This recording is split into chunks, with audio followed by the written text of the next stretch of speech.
27 महीने बाद आजम जेल से निकले तो सबको लगा कि सरकार पर प्रताड़ित करने के आरोप लगाएंगे। पहले की तरह सरकार को घेरेंगे, सीएम योगी आदित्यनाथ पर भी बोलेंगे। लेकिन 35 मिनट की प्रेस कॉन्फ्रेंस में आजम के तेवर बदलते हुए नजर आए। बार बार कटाक्ष करने वाले आजम ने धीमी आवाज में अपनी बात रखी। अधिकारियों को डांटने वाले आजम की आंखें नम दिखी।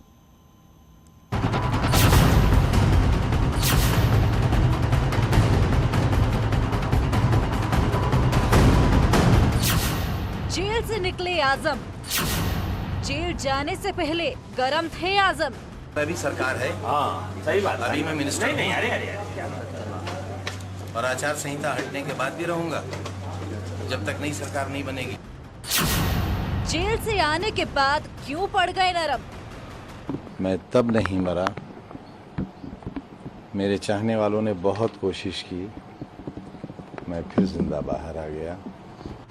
आजम खान के पास जब सत्ता थी तो आवाज भी कड़क होती थी, रौब होता था और रामपुर में तूती बोलती थी। ये कलेक्टर से मत डरियो, ये तनखैया है, तनखैयों से नहीं डरते हैं। और देखें कई मायावती जी के फोटो, कैसे बड़े बड़े अफसर रुमाल निकाल के जूते साफ कर रहे हैं। कभी डीएम को डांटते हुए दिखाई देते थे, कभी एसडीएम को फटकार देते थे। 2017 के चुनाव में जीत के बाद जब सर्टिफिकेट लाने गए तो रास्ते में कीचड़ था। अपने ही रामपुर को कीचड़ में देखकर एसडीएम पर भड़क गए थे। इसीलिए हम लाए थे आपको ट्रांसफर करा के। आप तो कूड़े में पड़े हुए थे, रोए थे आप, ऐसे कूड़े में थे आप। इतनी जल्दी नजरें बदलते हो?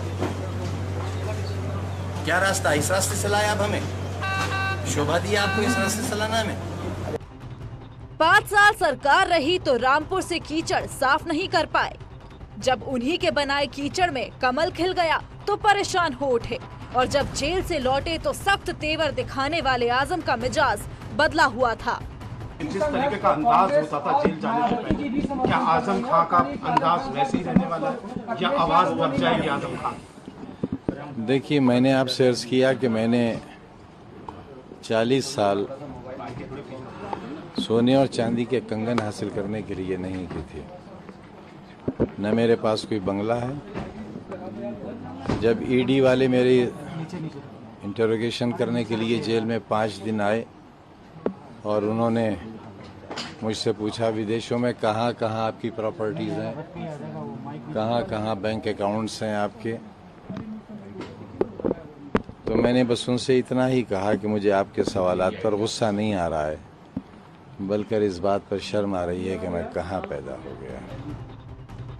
आजम खान जेल जाने से पहले किसी सवाल का जवाब इस तरह नहीं देते थे, इसलिए कई बार विवादों में घिर जाते थे। आजम न सिर्फ अधिकारियों को डांटते थे बल्कि नेताओं पर भी विवादित तंज करते थे। हमें एक योगी से बू आती है, हमें योग से बू नहीं आती, हमें एक योगी से बू आती है। आजम खान योगी आदित्यनाथ पर अक्सर ऐसे ही बयान देते थे। अब शब्द कहने से कतराते नहीं थे। जुल्म करते हो गरीबों के साथ, फ्रिज में से गोश्त निकालकर बेगुनाह की जान ले लोगे। एक कमजोर अक़लियत का आदमी जो गुजरात से लेकर मुजफ्फरनगर तक और मुजफ्फरनगर से लेकर दादरी तक सिवाय खून के दरिया के कहीं नहीं खड़ा। ये नोटबंदी से तो जो हुआ सो हुआ। आजम खान की जबान बंदी करो, ये खान कैसे दे रहा है हमारे। चुनाव के दौरान आजम के बोल और बिगड़ जाते थे, इतना कि आप अंदाजा भी नहीं लगा सकते। योगी आदित्यनाथ हो या साक्षी महाराज, आजम के बेलगाम बोल निकलते ही रहते थे। हमारा भाई है मगर है बड़ा गंदा, बड़ी मुंह से बू आती है उसकी। महाराज है वो, साक्षी महाराज, बगैर सल्तनत के महाराज, बगैर फौज के महाराज, एक तलवार साथ नहीं। और महाराज गोरखपुर वाले भाई साहब ने हमारे, उनकी कभी सर देखो तो ऊपर के हिस्से की बनावट ऐसी कुदरत ने बनाई है कि उसे भेजा रखने की जरूरत नहीं। ये बातें फिर से हम आपको नहीं सुनाना चाहते, लेकिन जेल से लौटने के बाद आजम की आवाज धीमी क्यों पड़ गई है, इसको समझाना चाहते हैं। आखिर 27 महीनों में आजम खान में इतना परिवर्तन कैसे आया? अकड़ कर रहने वाले नेता की आवाज में इतनी नरमी कैसे? वो तकरीर मेरी एक दिन में कई करोड़ लोगों ने सुनी थी। मैं नहीं जानता क्या हुआ, मैं तो ये जानता हूँ कि मैं 1 साल सीन से आउट रहा, क्योंकि पुलिस कहती थी कि एनकाउंटर हो जाएगा। और 27-28 महीने में एक ऐसी कोठरी में रहा जिसमें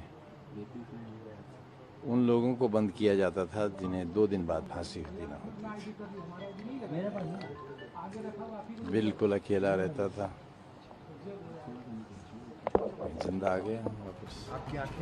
करीब 35 मिनट तक आजम खान ने प्रेस कॉन्फ्रेंस की, लेकिन एक बार भी सीएम योगी या यूपी सरकार के बारे में कुछ नहीं कहा।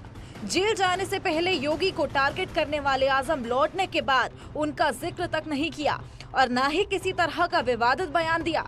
तो क्या अब आजम खान के तेवर ढीले पड़ गए हैं?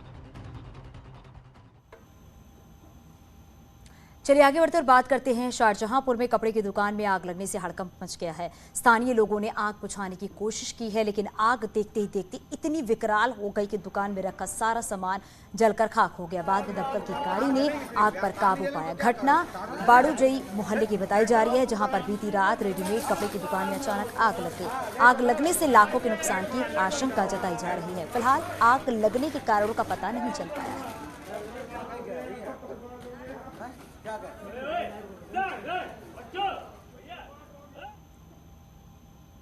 बदायूं में भी कलेक्ट्रेट गेट के पास 2 दुकानों में आग लगने से हड़कंप मच गया है। घटना सिविल लाइन इलाके की बताई जा रही है, जहां अचानक खोखो में चिंगारी के बाद आग लग गई। जब तक आग बुझाई गई तब तक हजारों का सामान जलकर राख हो गया।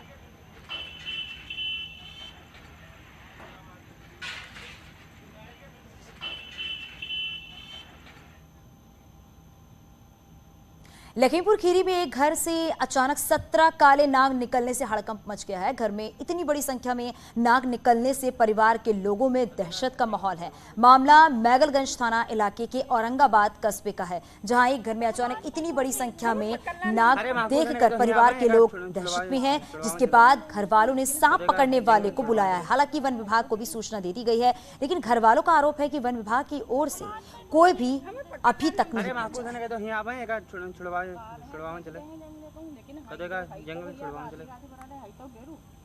तो 17 सांप निकलने से परिवार वालों में दहशत का माहौल है। हालांकि वन विभाग को इसकी सूचना दे दी गई है, लेकिन वन विभाग की तरफ से अभी कोई भी पहुंचा नहीं है, ये परिवार वालों का कहना है। परिवार वालों ने सूचना दे दी है, लेकिन अभी तक कोई नहीं पहुंचा है। और एक घर में 17 सांप निकलने से दहशत का माहौल है घर वालों में। तो लखीमपुर खीरी की तस्वीर आप देख रहे हैं। हमारे घर में सांप निकल रहे हैं। कितने सांप निकले हैं? 16 सांप निकल चुके हैं। वन विभाग टीम को अवगत करवाए हो? वन विभाग को? हाँ जी, वन विभाग को करा चुका हूँ। 3 बार फोन किया, वन विभाग की टीम अभी तक हमारे पास नहीं पहुंची है।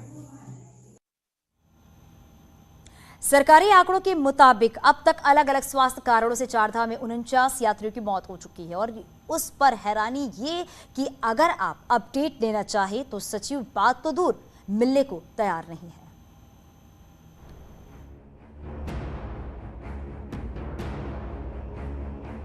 चारधाम में सीएम धामी के निर्देशों के बाद हालात सामान्य हो रहे हैं, लेकिन 49 लोगों की कई स्वास्थ्य कारणों से हुई मौत के बाद भी स्वास्थ्य विभाग की नींद नहीं टूटी है। तैयारियों के दावे किए जा रहे हैं, लेकिन अधिकारी सही हालात पर मीडिया से बात करने को तैयार नहीं है। शुक्रवार को न्यूज 18 की टीम ने चारधाम यात्रा में स्वास्थ्य विभाग की तैयारियों पर स्वास्थ्य सचिव राधिका झा से बात करनी चाहिए, लेकिन सचिव राधिका झा ने बात करना तो दूर, मिलना तक मुनासिब नहीं समझा। चारधाम यात्रा में एक महत्वपूर्ण जिम्मेदारी स्वास्थ्य विभाग की है। स्वास्थ्य मंत्री चंपावत और पिथौरागढ़ के दौरे पर हैं और न्यूज़ 18 ने जब चारधाम यात्रा में हेल्थ का क्या स्टेटस है, क्या वहां पर व्यवस्था है, इसको लेकर हेल्थ सेक्रेटरी राधिका झा से बात करने की कोशिश की। उनको अपने स्लिप भी भेजी कि हम उनसे मिलना चाहते हैं। कहा गया कि वो इस वक्त मीटिंग में है। उसके बाद यहाँ पे एक अधिकारी आते हैं, वो मिल के जाते हैं। रायपुर के विधायक उमेश शर्मा काऊ मिल के जाते हैं। उसके बाद वो केबिन में रहती हैं लेकिन मिलने को तैयार नहीं होती। हमने उनके स्टाफ से भी कहा कि हमारी मुलाकात उनसे करवा दीजिए, क्योंकि हम जानना चाहते हैं कि चारधाम यात्रा में स्वास्थ्य का स्टेटस कैसा है। लेकिन आप समझ सकते हैं जब सेक्रेटरी लेवल के अधिकारी इस तरह का रिस्पॉन्स करेंगे तो किस तरह से हेल्थ डिपार्टमेंट का भला होगा।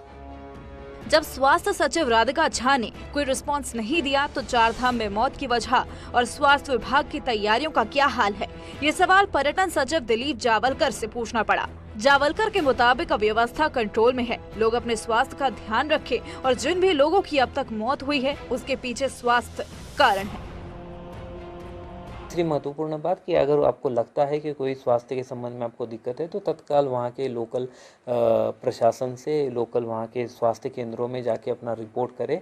हम अगले पड़ाव तक जाने की जो है कोई हम लोग जिद ना करें, ये बहुत ज़रूरी है, क्योंकि अब तक जो भी मृतकों की जो संख्या आई हुई है ये ज़्यादातर वयस्कर लोग हैं, कोमॉर्बिडिटी से लोग हैं, किसी भी तरीके से लॉ एंड ऑर्डर की व्यवस्था या अन्य किसी वजह से जो है। जिस मसले पर जवाब स्वास्थ्य सचिव को देना चाहिए था उसका जवाब पर्यटन सचिव ने दिया। ऐसे में ये अधिकारी अपने विभाग को कितनी गंभीरता से लेंगे, साफ समझा जा सकता है। न्यूज़ 18 के लिए देहरादून से दीपांकर भट्ट की रिपोर्ट। उत्तर भारत में गर्मी पड़ने के साथ ही हरिद्वार और ऋषिकेश में बड़ी संख्या में भक्त और टूरिस्ट उमड़ रहे हैं। कारोबारी खुश हैं, आने वाले लोग भी काफी खुश हैं, लेकिन गंगा की मर्यादा बनी रहे इसका ख्याल ज्यादातर लोग नहीं रख पा रहे हैं। आप ये रिपोर्ट देखिए।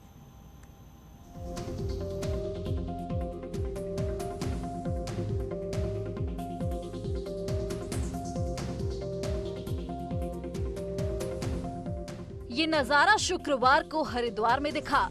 वीकेंड के मौके पर हर हफ्ते भारी भीड़ यहाँ चली जाती है।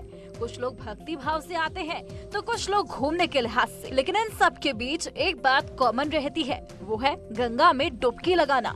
लेकिन यहाँ आने के बाद लोग गंदगी छोड़कर चले जाते हैं, जिन्हें साफ करने वाला कोई भी नहीं है। ये पॉलिथीन का यूज एक जरूरी है, जो कि पानी यहाँ पर है, लेकिन उसको बाद में डिस्पोज करना तरीके से बहुत ज्यादा जरूरी है। डस्टबिन है बहुत सारे, पर सब लोग अपनी जगह छोड़ के जा रहे हैं, जो कि नहीं होना चाहिए। प्लास्टिक का कचरा इन दिनों गंगा घाटों की खूबसूरती को बदसूरत बनाता है।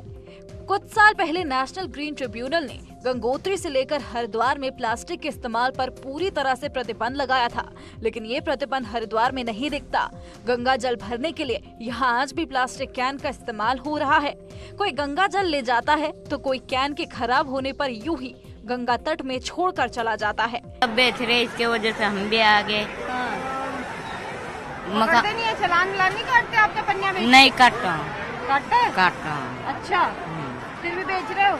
हाँ, जिस तरह ये बेचता है इस तरह हम बेच ला। क्या करें बहन, बेचनी पड़ती है मजबूरी में। चलान नहीं करते आप लोगों के? चलान तो नहीं करते, वो आते हैं हम लोग निकल जाते हैं।